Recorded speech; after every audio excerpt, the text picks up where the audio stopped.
Okay, magandang hapon. Bali, nagpapahinga na tayo ngayong araw na to. Bali, hindi tayo nakapag-video kanina mga kumbate kasi busy tayo sa ginagawa nating cove ceiling.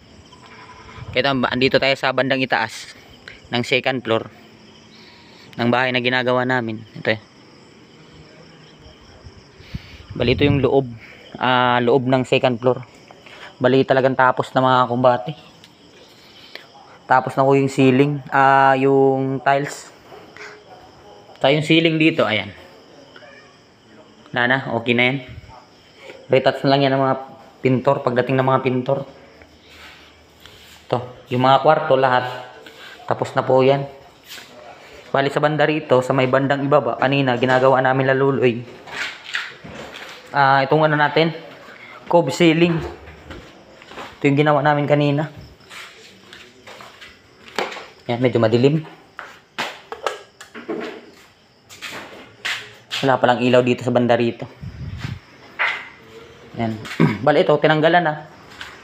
Bali bukas, araw ng Sabado, kakabit namin yung granite slab dito. Pero hinihintay namin si boss. Kasi si boss mismo yung magbubutas dito. Kasi ako natatakot ako magbutas ng ganun, baka mabasag. Napakalaki pa naman ang presyo. Nasa 16,905 yung halaga ng granite slab na ikakabit dyan. Bali yung mga cabinet ay naka-ready na yan. Ready to paint na yan. Ito, yung mga nakaabang na rin yung mga sa design sa mga ilaw. Ito na. Bali yung ginawa namin kanina lang kulkarin. Ito yung mga cove. Ayan, mga cove ceiling. Yung ginawa namin kanina. Ay, hindi tayo nakapag-video kanina mga kumbate kasi meron ho tayong ginagawa. Siyempre, arawan lang tayo ni boss. Hindi naman pwede tayong hindi magtrabaho. Talagang gagawa tayo. Ayan. Bali next week, sinabihan tayo ni boss na yung banda doon, yung mga abang ng wire para sa electrician, hindi muna namin lagyan ng cement board. Hindi na muna namin lagyan ng cement board para pagdating ng electrician, makapag-connect sila dyan. Ayan. Bali yung brand niyan mga kumbate na ginamit namin, Hardiplex. Hardiplex yung ginamit namin dyan. Ayan si Loloy. Tirador ng yan, ng mga cabinet, yung mga ganito.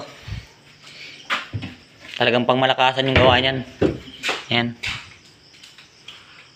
Bali yung ginawang bisagra dito mga kumbate, ang tawag pala dito, concealed hinges yung tawag niyan. Hindi yan bumabagsak agad mga kumbate. Talagang ilalapag yan ng sakto kahit ibagsak mo ng ganun. Ayan. Yun yung magandang gamitin sa ganitong pamamaraan mga cabinet. Ito yung magandang gamitin. Ayan, parang talagang maganda talaga yung kakalabasan. Ayan o. Narito. Bali ito yung lahat yung mga gamit ni boss. Ayan. Daming barena, daming circular, daming grinder. Ayan, bali ayan o. Mga dumidilim na. Bali kaniya, relax na kami. Wala na ako kaming ginagawa. Ito yung labas. Ito yung mga pinagbakbakan namin ng pinagbakbakan nila ng mga tiles. Mga bagong tiles pa lang mga kumbate, hindi pa ho nagagamit. Pero ayaw na may-ari, kaya binakbak. Pinalitan ng tiles, pinalitan ng mga inodoro, lavatory. Yan. Bali, kunting tips mga kumbate pagdating dito sa cement board. Hindi lahat po ng cement board ay Hardiplex. Kasi pag sinabi mo kasing Hardiplex mga kumbate, yung Hardiplex kasi brand yan. Maraming cement board, merong Shera board, merong Hardiplex, merong Hardilite. Pag sinabi kasing Hardiplex mga kumbate, brand yan. Hindi ho yan yung tawag. Pero ang tawag talaga nito sa mga ganito mga kumbate, yan? Cement board. Hindi ho yan Hardiplex. Kasi pag merong dumating sa inyo yung nakatatak, ilagay na natin cement yung Shera board. Yun, shareaboard ho yan mga kumbate. Pero yung isang tawag dyan is, cement board. Yung mga cement board, yung mga Hardiplex, shareaboard, mga brand yan. Hardilite, mga brand ho yan mga kumbate.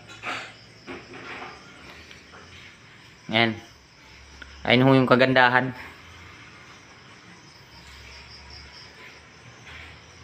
Ayan, so hanggang doon lang muna.